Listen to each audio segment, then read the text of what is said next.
11తో ఎలా మల్టిప్లై చేయాలని చూద్దాం సార్, ఓకేనా.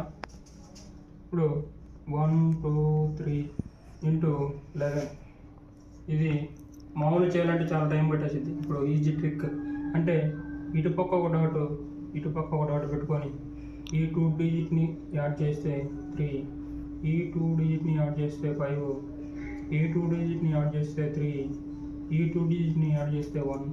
Okay, next 1 5 3 into 11.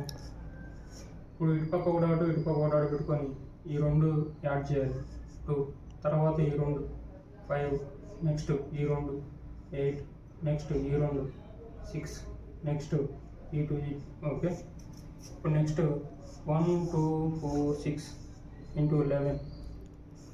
ఇప్పుడు ఇక్కడ ఒక డాట్ ఇక్కడ ఒక డాట్ పెట్టుకొని ఈ రెండింటిని యాడ్ చేయాలి, నెక్స్ట్ ఈ రెండింటిని యాడ్ చేయాలి, నెక్స్ట్ ఈ రెండింటిని యాడ్ చేయాలి 6 7, నెక్స్ట్ ఈ రెండింటిని యాడ్ చేయాలి 3, నెక్స్ట్ ఈ రెండింటిని యాడ్ చేయాలి 1. ఓకే.